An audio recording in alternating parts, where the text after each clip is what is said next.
Hello everyone, welcome back to study time with Isha. Operations research की series में हमने पिछली वीडियो में स्टार्ट किया था एक नया कॉन्सेप्ट गेम थ्योरी। और उसमें हमने लास्ट वीडियो में हमने एक ओवरव्यू लिया था कि गेम थ्योरी होता क्या है, गेम क्या होती है, स्ट्रैटेजीज क्या होती हैं और पे ऑफ क्या होता है। और साथ ही हमने देखा कि different types of game theory models कौन से होते हैं। और फिर हमने उसमें कहा था कि हम इस पूरे चैप्टर में हम क्या चीज किस पर फोकस करेंगे, 2% जीरो सम गेम्स के ऊपर। ठीक है, तो मतलब ऐसी गेम्स जहां पर दो लोग इन्वॉल्व होते हैं और उनका जीरो सम होता है। जीरो सम किसका होता है कि जैसे अगर दो प्लेयर्स खेल रहे हैं तो उनका गेन और लॉस, क्योंकि एक जीतेगा और एक हारेगा। ठीक है, तो gain by one is exactly equal to the loss incurred by the other player। ठीक है, कहने का मतलब ये है कि अगर हमने गेम में सपोज 50 रुपए की शर्त लगाई है तो एक 50 हारेगा और एक जीतेगा। ठीक है, तो उसका जो टोटल होगा, गेन और लॉस का टोटल 50 प्लस दूसरे का लॉस -50, ये किसके बराबर होता है, जीरो। ठीक है, तो हम ऐसी गेम्स को डील करेंगे जहां पर दो प्लेयर्स इन्वॉल्व होंगे और जिनका जो नेट या total sum of gain and loss will be equal to zero. मतलब जितना एक को फायदा होगा हम मान के चलेंगे कि एग्जैक्टली उतना ही नुकसान दूसरे प्लेयर को होगा। ठीक है, तो चलिए आज हम थोड़ा डिटेल में समझने की कोशिश करते हैं with the help of an example कि 2% जीरो सम गेम्स कैसी होती हैं। और पहले तो हमने पे ऑफ का सिर्फ कॉन्सेप्ट समझा था थियोरेटिकली। आज हम प्रैक्टिकली देखते हैं कि कैसे हम पे ऑफ्स शो करते हैं किसी गेम में, हम किस तरह का मॉडल बनाते हैं, मैथमेटिकल मॉडल कैसा होता है और फिर हम सॉल्व कैसे करते हैं। ठीक है, तो सोल्यूशन पार्ट तो हम आगे की वीडियोस में डिस्कस करेंगे क्योंकि उसके लिए डिफरेंट मेथड्स रहेंगे। लेकिन आज की वीडियो बहुत इंपॉर्टेंट है क्योंकि आज की वीडियो में हम समझेंगे कि कौन से ऐसे कॉन्सेप्ट्स हैं। बिल्कुल आप ये मानकर चलिए कि आज की वीडियो में एक बेस तैयार होगा आगे के क्वेश्चंस के लिए। क्योंकि जब हम क्वेश्चन सॉल्व करेंगे तो अगर हमारे बेसिक्स क्लियर नहीं होंगे, हमें ये नहीं पता होगा कि प्लेयर ए ने कैसे स्ट्रैटेजी चूज करनी है, प्लेयर बी ने कैसे करनी है, तो वो क्वेश्चंस में आप थोड़ा सा कंफ्यूज हो सकते हो। तो इट्स अ रिक्वेस्ट कि प्लीज आज की वीडियो बहुत ही ध्यान से सुने और जो बेसिक कॉन्सेप्ट्स हैं वो समझने की कोशिश करें। तो चलिए एक एग्जाम्पल की हेल्प से हम समझते हैं 2% जीरो सम गेम किस तरह की होती है। तो चलिए हम एक सिचुएशन लेकर चलते हैं। सपोज किसी एक एरिया में there are two forms A and B और हम ये मान के चलते हैं कि करंटली दोनों का मार्केट शेयर बराबर है, they are competitors of each other, वो सेम तरह का प्रोडक्ट बेचते हैं और करंटली वो किसके लिए स्ट्रगल कर रहे हैं, फॉर लार्जर मार्केट शेयर। ठीक है, मान के चलिए कि टोटल मार्केट शेयर में दोनों की बराबर हिस्सेदारी है, दोनों का ही 50-50% मार्केट शेयर है। ठीक है, अब दोनों ही कोशिश कर रहे हैं अपना मार्केट शेयर बढ़ाने की। तो अब उससे क्या होगा कि अगर एक का मार्केट शेयर बढ़ेगा तो दूसरे का कम हो जाएगा। ऐसा ही होगा ना, क्योंकि टोटल अगर 100 है, 100 में से दोनों का 50-50% शेयर है, तो अगर एक का थोड़ा सा भी बढ़ता है तो समझ लो दूसरे का उतना नुकसान हो गया। सपोज 50 से प्लेयर ए का या फर्म ए का पहले 50% मार्केट शेयर था, अब 60 हो गया। तो 60 हो गया इसका मतलब दूसरे का 10% कम हो गया। ठीक है, तभी ये टोटल 100% बनेगा। राइट, तो यही मतलब था जीरो सम गेम कहने का कि जो टोटल है वो हमेशा या तो कांस्टेंट रहेगा या जीरो के बराबर होगा। ठीक है, तो वो एक का फायदा इज एग्जैक्टली इक्वल टू दूसरे का नुकसान। राइट, चलिए उसके आगे अब हमने बात की थी स्ट्रैटेजीज की। हम ये मान के चलते हैं गेम थियोरी में कि जितने भी प्लेयर्स होते हैं दे आर रैशनल, समझदार होते हैं, उनके पास बराबर इंफॉर्मेशन अवेलेबल रहती है। ठीक है, और जो वो स्ट्रैटेजीज हमने कहा था finite number of strategies available रहती है। तो हम यहाँ पर मान के चलते हैं कि दोनों ही प्लेयर्स के पास ये तीन स्ट्रैटेजीज अवेलेबल हैं। दोनों ही प्लेयर्स ये तीन स्ट्रैटेजीज यूज कर सकते हैं। ठीक है, तीनों में से कोई एक one strategy at a time. और वो स्ट्रैटेजीज हैं लो एडवर्टाइजिंग, हम शॉर्ट में लिख लेते हैं, high advertising HA and quality improvement.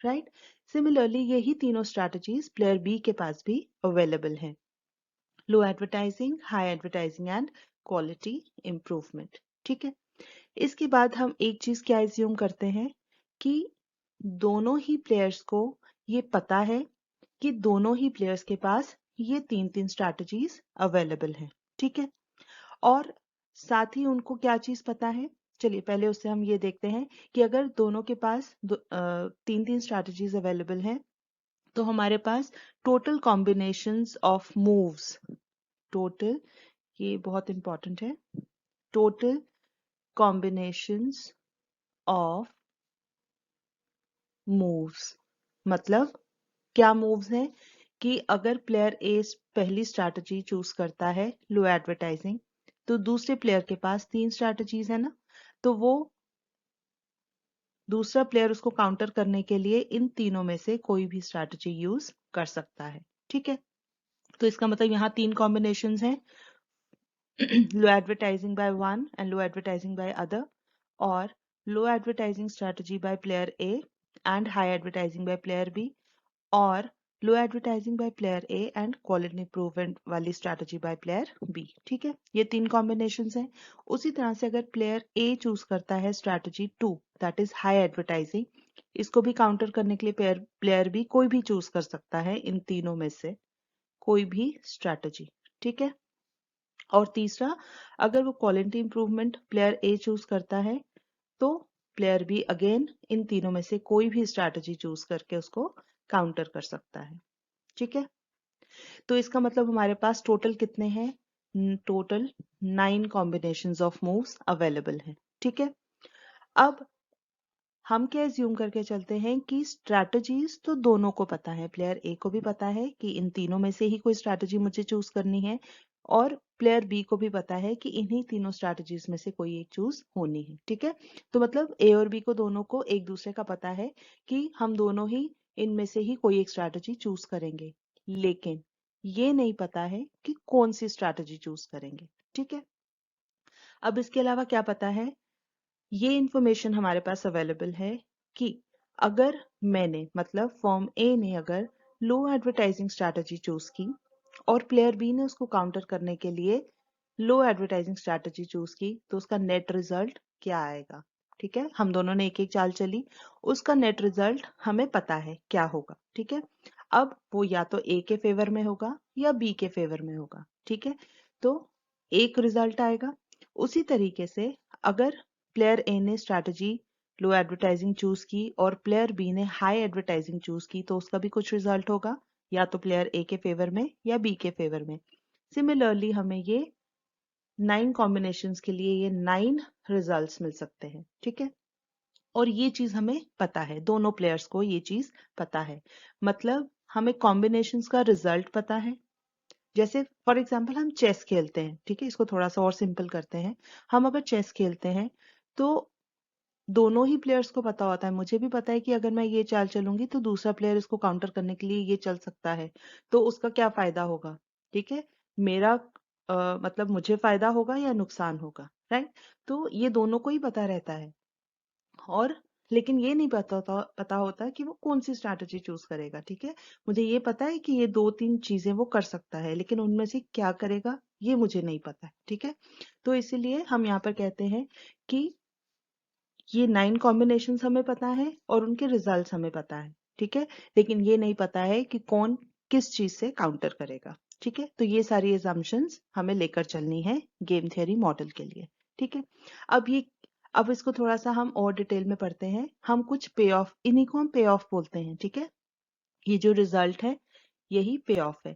तो अब हम इनको कुछ न्यूमेरिकल वैल्यूज अटैच करके देखते हैं कि हमारा पे ऑफ मैट्रिक्स किस तरह का बनता है। राइट, चलिए, तो देखिए यहाँ पर हमने बनाया है ये पे ऑफ मैट्रिक्स। यहाँ पर आप देख सकते हैं हमने रो वाइज ए की स्ट्रैटेजीज लिखी हैं, फॉर्म ए की, और कॉलम वाइज हमने लिखी हैं बी की स्ट्रैटेजीज। ठीक है, अब यहाँ पर जो तीन स्ट्रैटेजीज हमने ली थी, low advertising, high advertising and quality improvement, तो ए के लिए हमने उनको नाम दिया है A1, A2, A3 for 3 strategies, और बी के लिए हमने उनको नाम दिया है B1, B2 एंड B3। ठीक है, और ये बीच में जो आप वैल्यूज देख रहे हैं ये हमारे पे ऑफ वैल्यूज हैं, मतलब अगर प्लेयर ए ने स्ट्रैटेजी चूज की A1 और उसको काउंटर किया प्लेयर बी ने स्ट्रैटेजी B1 से, तो हमें कितना रिजल्ट मिलेगा? 12 पॉइंट्स का। ठीक है, उसी तरीके से अगर A1 को काउंटर किया गया B2 से, तो हमें पे ऑफ मिलेगा -8 का। ठीक है, फिर A1 B3 के कॉम्बिनेशन से हमें नेट रिजल्ट मिलेगा -2 का। And similarly for different combination हमने ये सारी वैल्यूज यहाँ पर लिखी हैं। अब इन वैल्यूज का मतलब क्या है? देखिए, हम यहाँ पर एज्यूम करके चलते हैं कि जो हमने पे ऑफ मैट्रिक्स बनाया है, पे ऑफ मैट्रिक्स ये पूरा, ये किसके पॉइंट ऑफ व्यू से बनाया है? From A's point of view. ठीक है, अब इसका क्या मतलब है? एज पॉइंट ऑफ व्यू, देखिए ये चीजें बहुत ही ध्यान से समझने की कोशिश कीजिए। हमने पे ऑफ मैट्रिक्स बनाया है ए के पॉइंट ऑफ व्यू से। इसका मतलब ये है कि यहाँ पर जितनी भी पॉजिटिव वैल्यूज होंगी पे ऑफ मैट्रिक्स में, इसका मतलब है वो प्लेयर ए का फायदा है। ठीक है, उसकी फेवर में है। कहने का मतलब ये है कि यहाँ पर जैसे पहले सेल में हमने लिखा है वैल्यू 12, इसका मतलब ये है कि अगर प्लेयर ए ने स्ट्रैटेजी A1 चूज की और प्लेयर बी ने उसको काउंटर किया B1 के साथ, तो उसको नेट रिजल्ट 12 का आया, मतलब 12 पॉइंट्स का आया। या फिर हम मार्केट शेयर की फॉर्म में हम यहाँ पर बात कर रहे हैं इस एग्जांपल में, तो हम कहेंगे 12% मार्केट शेयर प्लेयर ए के फेवर में गया। ठीक है, तो प्लेयर ए के फेवर में अगर 12% मार्केट इंक्रीज हुआ है, तो समझ लो बी का मतलब उसका 12% मार्केट शेयर डिक्रीज हुआ। ठीक है, यही मतलब होता है जीरो सम गेम का। तो कहने का मतलब ये है, आपको क्या चीज याद रखनी है? Positive values in the payoff matrix indicate A's profit. ठीक है, और नेगेटिव वैल्यूज जो हैं वो इंडिकेट करती हैं बीज प्रॉफिट। ठीक है, तो क्योंकि हमने पे ऑफ मैट्रिक्स ए के पॉइंट ऑफ व्यू से बनाया है, तो ये चीज आपको याद रखनी है। पॉजिटिव वैल्यूज का मतलब है ए का प्रॉफिट, नेगेटिव वैल्यूज का मतलब है बी का प्रॉफिट। तो यहाँ पर -8 का क्या मतलब है कि अगर प्लेयर ए ने स्ट्रैटेजी A1 चूज की और प्लेयर बी ने स्ट्रैटेजी B2 चूज की, तो नेट पे ऑफ मिलेगा -8, मतलब 8% इंक्रीज होगा प्लेयर बी का। ठीक है, क्योंकि हम यहाँ कह रहे हैं ए का प्रॉफिट इज बी का लॉस, या बी का प्रॉफिट इज ए का लॉस, है ना, ऐसा ही है। तो -8 का मतलब है कि 8 पॉइंट्स का फायदा मिला है प्लेयर बी को। ठीक है, उसी तरीके से -2 का मतलब है A1 B3 कॉम्बिनेशन अगर है स्ट्रैटेजीज का, तो प्लेयर बी को फायदा मिलेगा 2 पॉइंट्स का।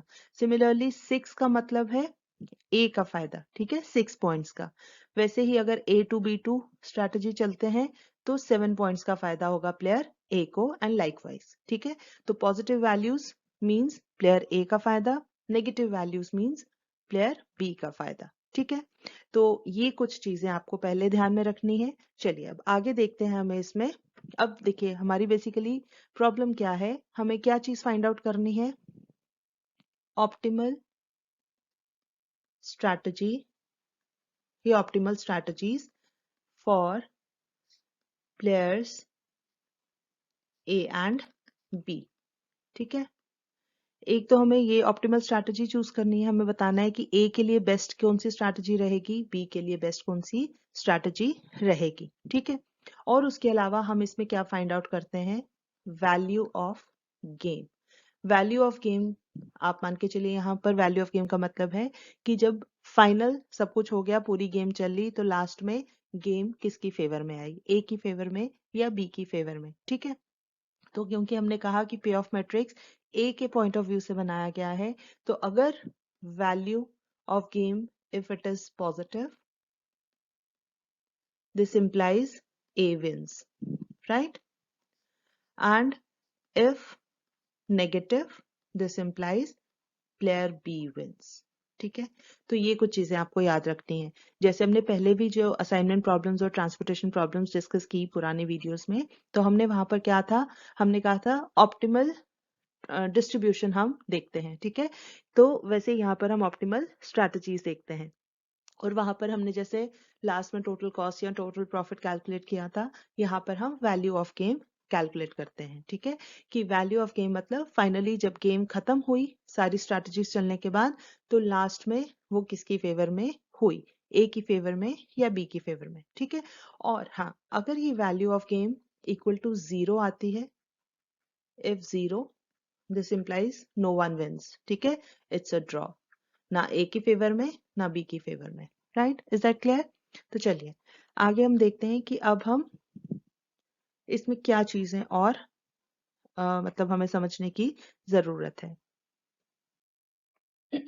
चलिए देखिए, अब हमें जब प्रॉब्लम सॉल्व करनी है, गेम थ्योरी है, तो हम यहाँ पर ये एज्यूम करके चलते हैं कि दोनों ही प्लेयर्स बहुत ही कॉशियसली प्ले करते हैं, ठीक है, कॉशियस गेम होती है, बहुत ही ध्यान से, and consider worst possible situation, ठीक है, कि क्या सबसे वर्स्ट हो सकता है, हम उसको ध्यान में रखते हुए चाल चलते हैं, ठीक है।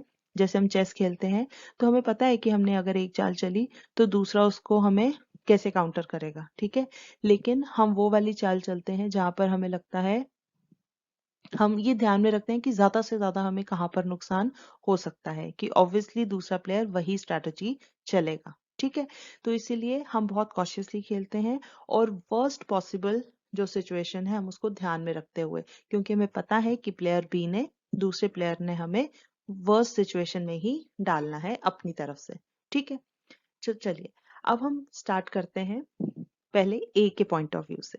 हम देखिए, हम मान के चलते हैं प्लेयर ए ने अगर स्ट्रैटेजी A1 चूज की, ठीक है, तो हमें पता है, प्लेयर ए को पता है कि बी जो है वो मुझे किससे काउंटर करेगा, ठीक है, मतलब करेगा या नहीं करेगा ये नहीं पता है, लेकिन मैं ये मान के चलता हूँ कि मेरे हिसाब से, प्लेयर ए के हिसाब से, प्लेयर बी यही स्ट्रैटेजी चलेगा क्योंकि उसी से मुझे सबसे ज्यादा नुकसान होगा, ठीक है।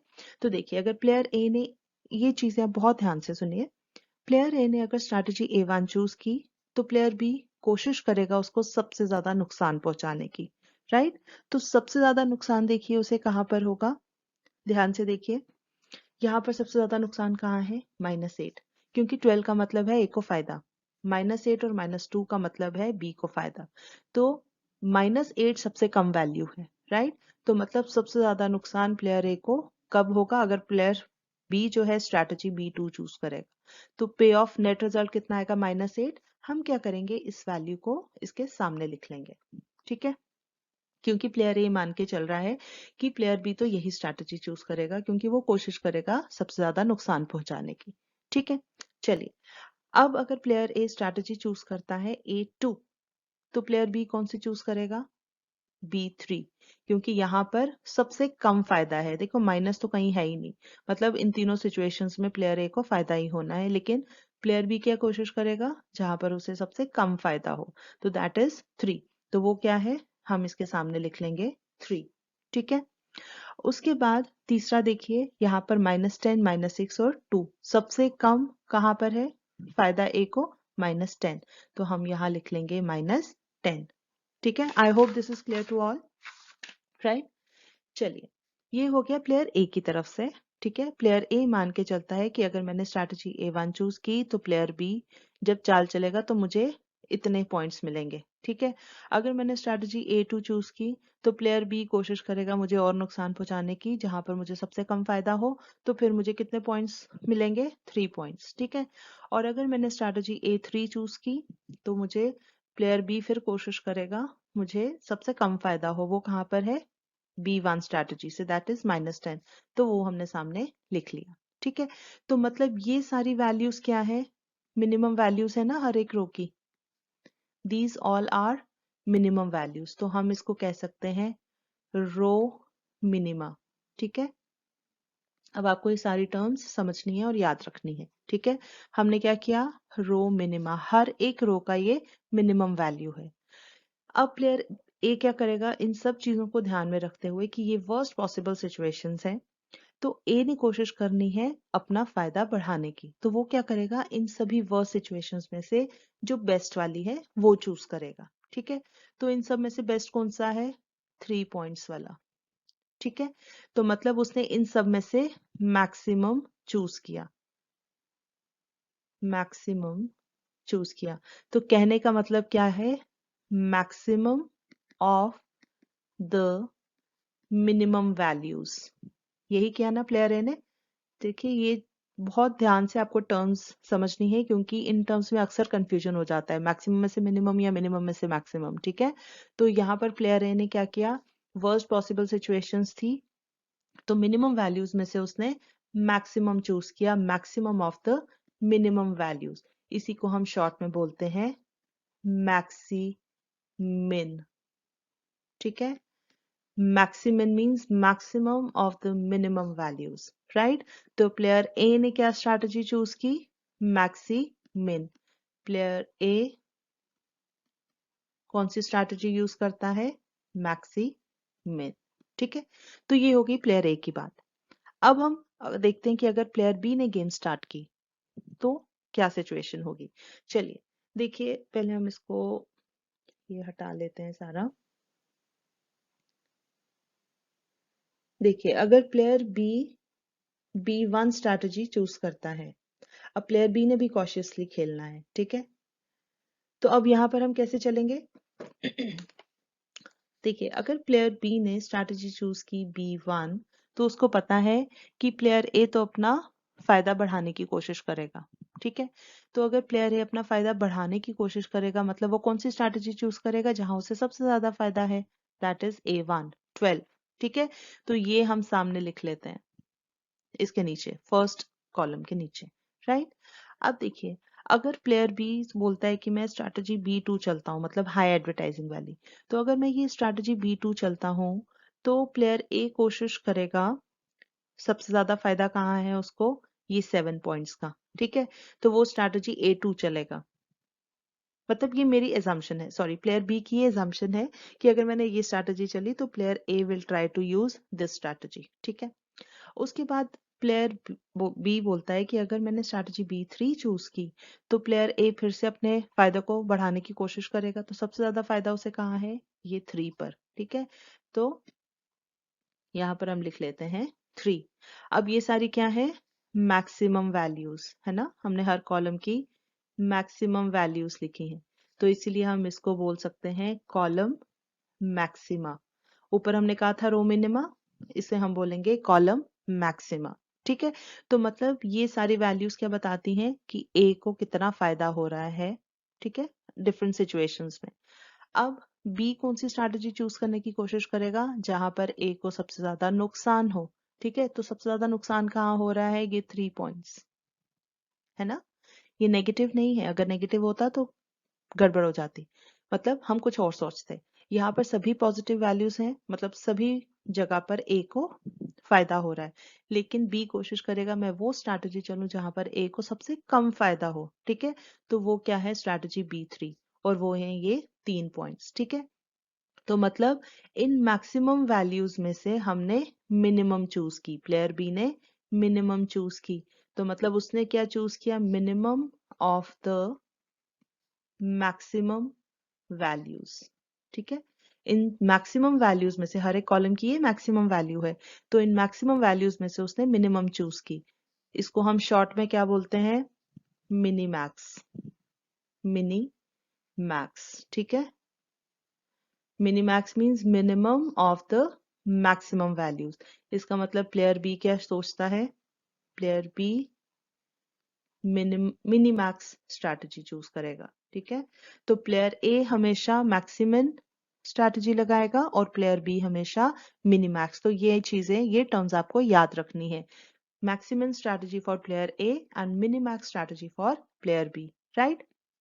अब देखिए, ये जो यहाँ पर ये दोनों कॉमन है ना, मैक्सिमम और मिनी मैक्स, दोनों से ही हमें सेम रिजल्ट मिल रहा है ना, कितना, 3 पॉइंट्स का। मैक्सिमम से भी 3 है, मिनी मैक्स से भी 3 है।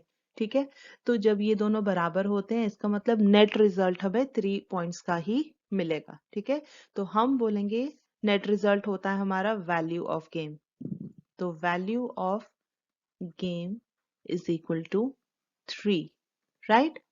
तो value of game is equal to 3 का मतलब है कि पॉजिटिव वैल्यू है ना, तो इसका मतलब ए विंस, राइट। तो positive value indicates game is in favour of player ए। ठीक है। और कितना फायदा हुआ उसको, 3 पॉइंट्स का। तो यहाँ पर हम कह सकते हैं कि 3% मार्केट शेयर ए का इंक्रीज होगा।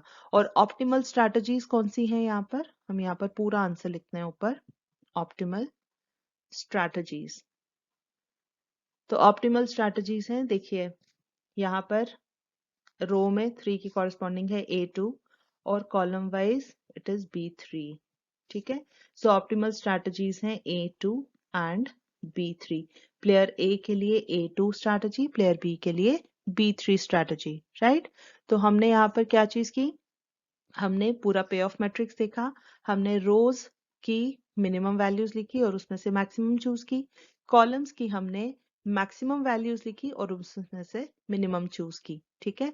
तो क्योंकि ये दोनों बराबर आए, मैक्सिमम और मिनिमैक्स स्ट्रैटेजी लगाकर ये दोनों वैल्यूज बराबर आ रही हैं, तो इसी को हम बोलते हैं वैल्यू ऑफ गेम। ठीक है। और क्योंकि ये पॉजिटिव है तो इसका मतलब वो ए की फेवर में है। ठीक है। क्योंकि हमने शुरू में ही कहा था हमारा पे ऑफ मैट्रिक्स ए के पॉइंट ऑफ व्यू से है, पॉजिटिव वैल्यूज ए का प्रॉफिट इंडिकेट करती हैं और नेगेटिव वैल्यूज बी का। ठीक है। और ऑप्टिमल स्ट्रैटेजीज क्या है हमारी, A2 एंड B3। ठीक है। तो आज के लिए हम इतना ही रखते हैं ताकि ज्यादा कंफ्यूजन ना हो। तो इससे आगे के कॉन्सेप्ट्स हम आने वाली वीडियोस में डिस्कस करेंगे। तो I hope with this all the points are clear. अगर कहीं पर भी कोई डाउट है तो आप वीडियो को पॉज कर करके रिवाइंड करके आप अच्छे से समझ सकते हैं। और उसके बाद भी अगर कोई डाउट रहता है तो आप कमेंट सेक्शन में पूछ सकते हैं। तो इसी के साथ हम आपके लेते हैं इजाजत। जाने से पहले अगर आपको ये वीडियो पसंद आई हो तो इसे लाइक करना ना भूलें और अपने जानने वालों के साथ इसे ज़्यादा से ज़्यादा शेयर करें। और हाँ, अगर आपने इस चैनल को अभी तक सब्सक्राइब नहीं किया है तो प्लीज़ इसे सब्सक्राइब ज़रूर करें। हम जल्दी हाजिर होंगे एक नया कॉन्सेप्ट लेकर। तब तक के लिए टेक केयर, बाय बाय।